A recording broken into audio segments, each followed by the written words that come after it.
మాధవ, మీరు యుద్ధం చేయనని ప్రతిజ్ఞ చేశారు. ప్రతిజ్ఞను త్యజించవలసిన సమయం వచ్చింది పార్థ. కనుకనే నేను నా ప్రతిజ్ఞను త్యజిస్తున్నాను. వద్దు మాధవ, ఈ లోకమంతా మేము దుర్భాషలాడుతుంది. నేను వాటికి సిద్ధంగా ఉన్నాను. ఈ యుద్ధం పూర్తయిన తరువాత నేను ఎన్ని దుర్భాషలను, ఎన్ని శాపాలను స్వీకరించాల్సి ఉందో అది నీకు తెలియదు పార్థ. వాటి వలన నాకు ఆనందం గాని దుఃఖం గాని లేవు. ఈ క్షణమే మహితాత్ముని మృత్యువు అనివార్యం.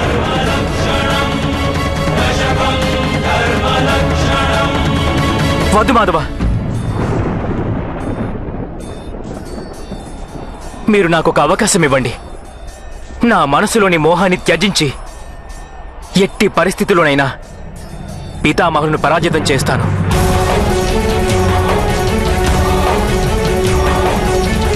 మీరు మా కారణంగా మాధవ, మీరు మీ చరిత్రకు ఇంతటి కళంకం తెచ్చుకోకండి. ఒకవేళ నా కారణంగా అలా జరిగితే ఆ క్షణాన్నే నా దేహం నుండి నా ప్రాణాలు వేరవుతాయి మాధవ. నాకొక అవకాశం ఇవ్వండి. నా విన్నపాన్ని స్వీకరించండి.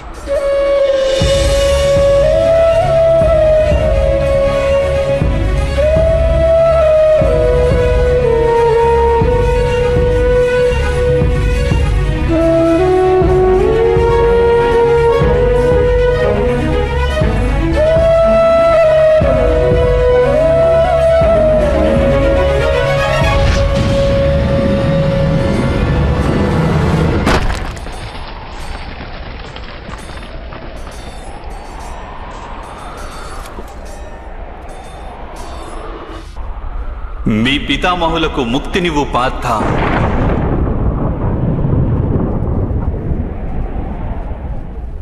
వారి కష్టాలను అంతం చెయ్యి.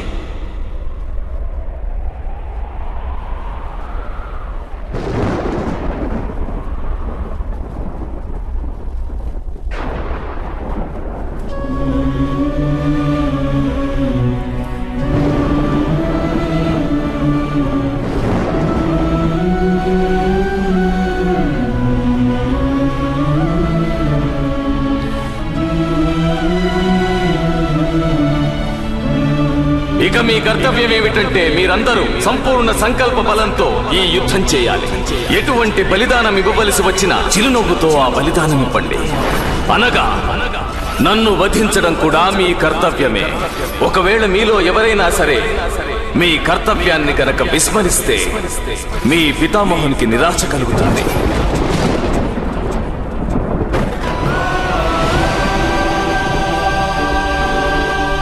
మీరందరూ మీ పితామహుని ఈ చివరి ఆదేశాన్ని కూడా పాటించక తప్పదు పుత్రులారా. మీరు నన్ను వధించే సమయంలో మీ హృదయాలు కంపించినా కంపించవచ్చు, కానీ మీ చేతులు మాత్రం కంపించరాదు పుత్రులారా.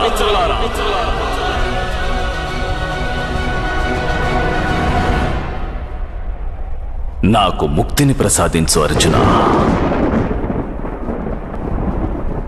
ముక్తి.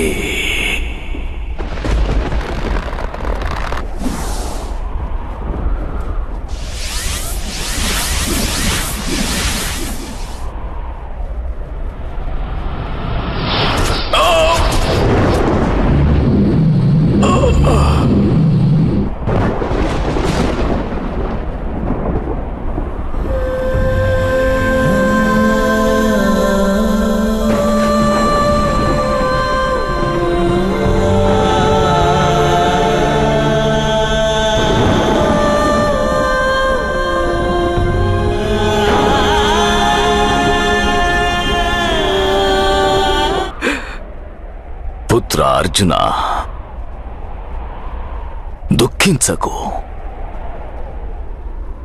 నీవు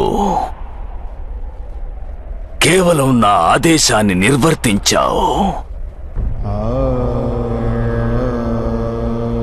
సూర్యోదయం తరువాత వెలుగుతున్న దీపం నుండి ప్రకాశం ఉద్భవించడం సాధ్యం కాదు. ఆ దీపం నుండి కేవలం మసి ఒక్కటే ఉద్భవిస్తుంది. అటువంటి దీపం వెలగడం వ్యర్థం పుత్రా. కాదు పితామహ. ఆ దీపాన్ని ఆర్పివేయడమే ఉచితం పుత్రా. కాదు పితామహ.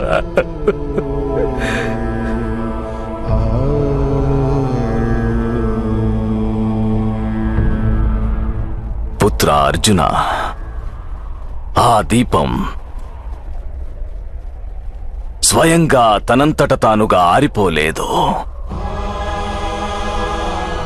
అత్యంత కఠినమనిపించే ఈ పనిని వేరొకరెవరైనా చేయవలసిందే. నా జీవితమంతా వ్యర్థమైపోయింది పుత్రా.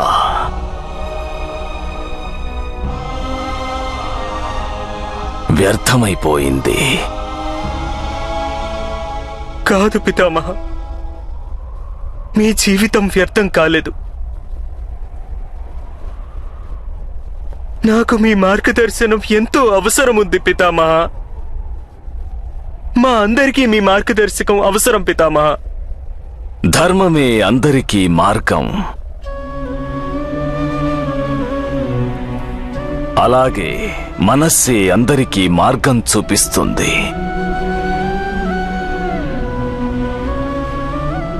సలహాలు ఎవరు ఎవరికైనా ఇవ్వగలరు పుత్ర, కానీ మార్గదర్శనం మాత్రం వేరొకరు ఎవరూ చేయలేరు.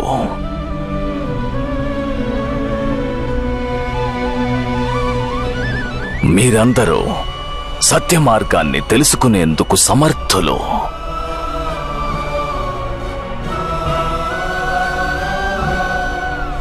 ఇప్పుడు మోహానికి వశం కాకండి. వశం కాకండి.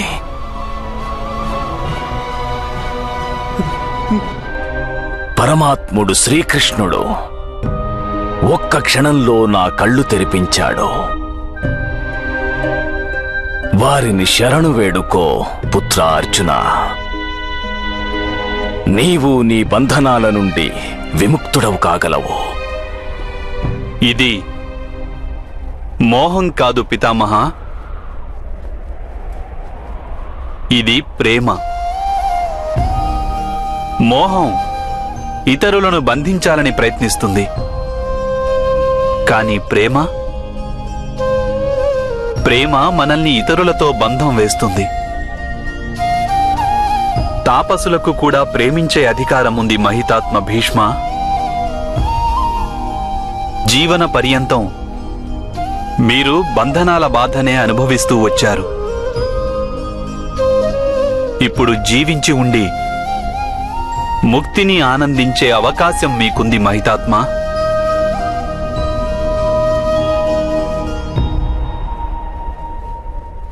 లేదు వాసుదేవా, నేనే కదా అన్యాయాన్ని జరగనివ్వలేదు, న్యాయాన్ని జరగనివ్వలేదు. నేనే కదా ధర్మానికి అడ్డుగా నిలిచాను, అధర్మాన్ని అడ్డుకున్నాను. వాస్తవానికి నేనే ఎంతో మొండిగా కాలం వేసిన ప్రణాళికలను నిరోధించాను. ఇక ఇప్పుడు కాలాన్ని తన పనిని తనను చేసుకోనిస్తాను వాసుదేవా.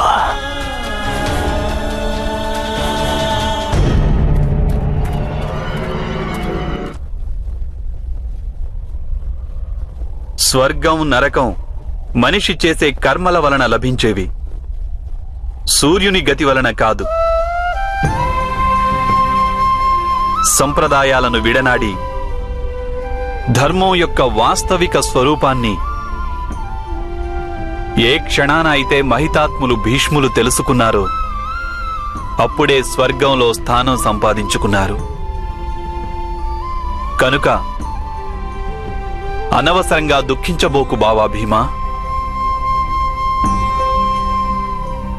మీకు స్వచ్ఛంద మరణం అనే వరం ఉంది పితామహ. మీరు ఈ బాధ నుండి విముక్తులు కండి. లేదు పుత్ర, లేదు.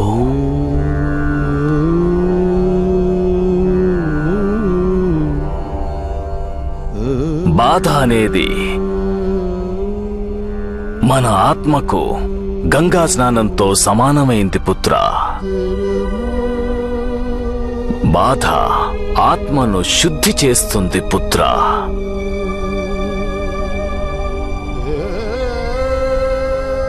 మీరెవరు నా బాధ గురించి చింతించకండి.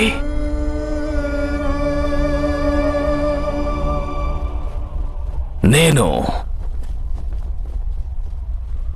ఒక నిర్ణయం తీసుకున్నాను. ఇకపై ఈ అంబుల శయ్యపై శయనించి నేను అనుక్షణం నా మృత్యువుకై నిరీక్షిస్తుంటాను.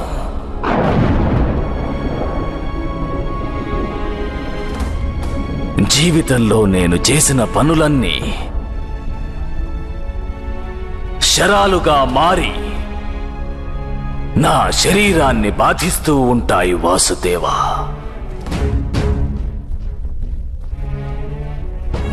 ఈ విధంగానే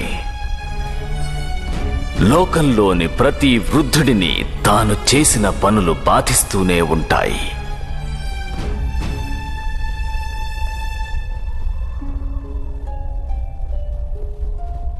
ఎప్పుడు యుధిష్ఠిరునికి జ్ఞానం, భీమునికి న్యాయం,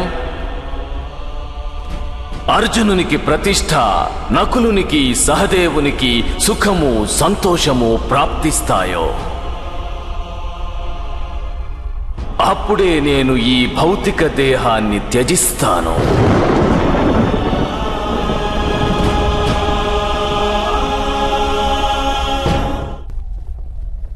ఎప్పుడు హస్తినాపురి సింహాసనంపై న్యాయం సామర్థ్యం రెండూ ఏకకాలంలో విరాజిల్లుతాయో అప్పుడే కురురాజ్య ప్రజలకు భూమిపై స్వర్గంలో ఉన్న అనుభూతి కలుగుతుంది. ఆ సమయంలోనే నేను స్వర్గవాసాన్ని స్వీకరించగలను.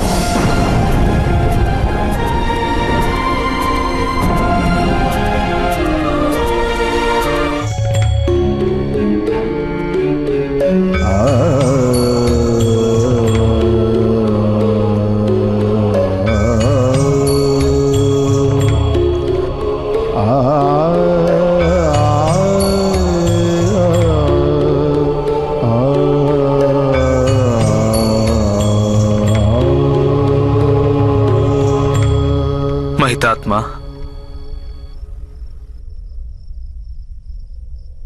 ప్రాణభూమిలో ప్రవేశించే ముందు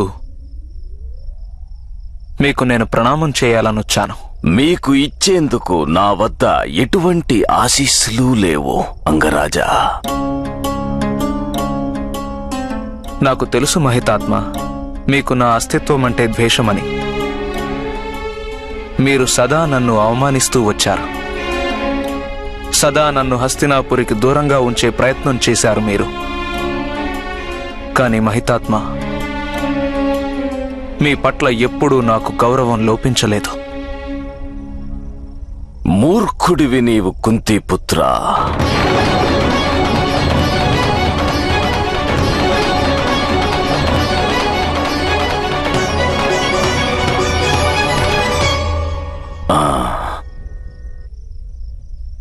నాకు తెలుసు నీవు కుంతిపుత్రుడవని. ఆ సూర్య భగవానుని వరపుత్రుడవని.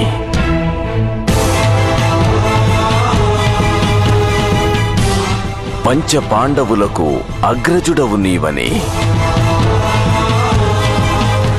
ఇది ఈరోజు కాదు, ఎంతో కాలంగా నాకు తెలుసు పుత్ర. నీవు దివ్యుడవు.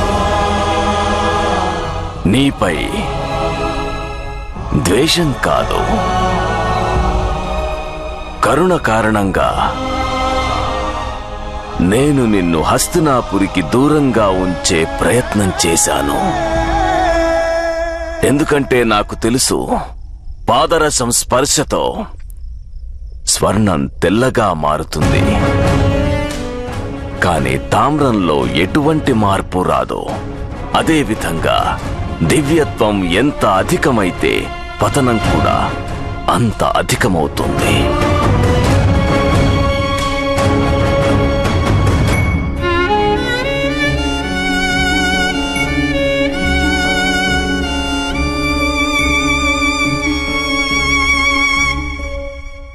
నా జన్మరహస్యం తమకు తెలుసు మహితాత్మ.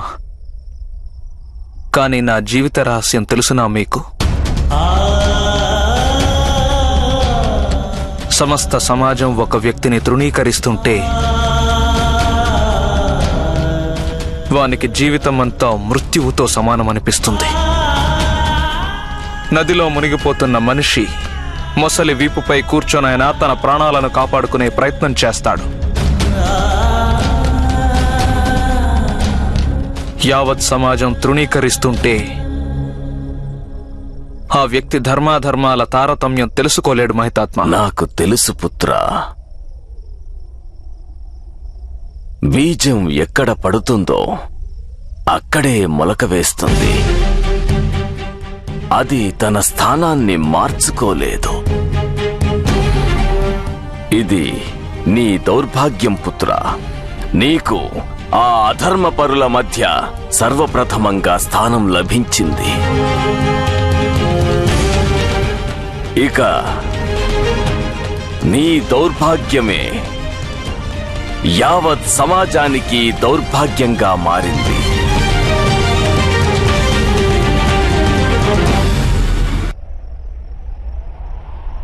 ఒకవేళ ఆ రోజు గనక క్రీడోత్సవంలో నిన్ను నేను సూతుడవని కాక క్షత్రియుడవని ఒప్పుకొని ఉంటే పరిస్థితి భిన్నంగా ఉండేది. నీ పుత్రుడు ధనుర్విద్య నేర్చుకోవాలని అనుకుంటే మగధకు వెళ్లి నేర్చుకోమని చెప్పు. తన తల్లిదండ్రులను జన్మభూమిని వదిలి వెళ్ళమని చెప్పు. అలనాడు వేదకాలంలో వర్ణ వ్యవస్థ వ్యక్తి కర్మలపై, వాని సామర్థ్యంపై ఆధారపడి ఉండేది. అది ఎప్పుడు జన్మను బట్టి నిర్ధారణ అయ్యిందో ఎవరికీ తెలియదు. ఇది నా వంటి అధికారంలో ఉన్న వ్యక్తుల అపరాధమే. నేను నిన్ను తప్పు పట్టడం లేదు పుత్రా. కానీ ఇప్పుడు మొత్తం తెలుసుకున్న తరువాత నీవు ఈ యుద్ధాన్ని త్యజించవచ్చు పుత్రా.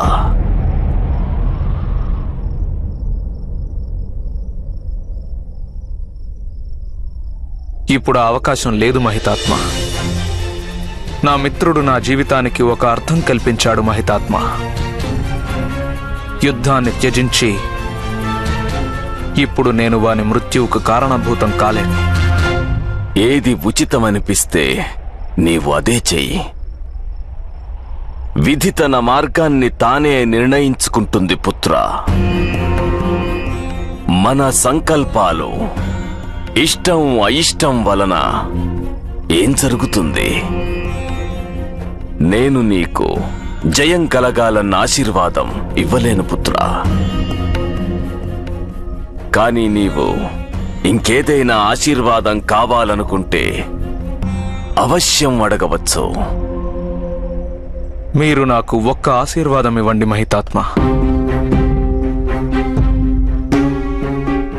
నేను జీవన పర్యంతం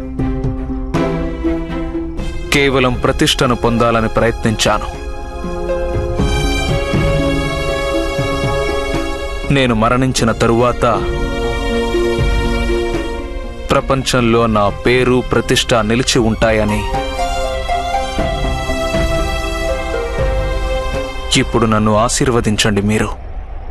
ఆశీర్వాదాలతో సంపదలు ప్రాప్తించవచ్చు పుత్రా. అప్పుడప్పుడు సామర్థ్యము ప్రాప్తిస్తుంది. కానీ ఆశీర్వాదంతో సప్రతిష్ఠ ప్రాప్తించడం సాధ్యం కాదు పుత్రా.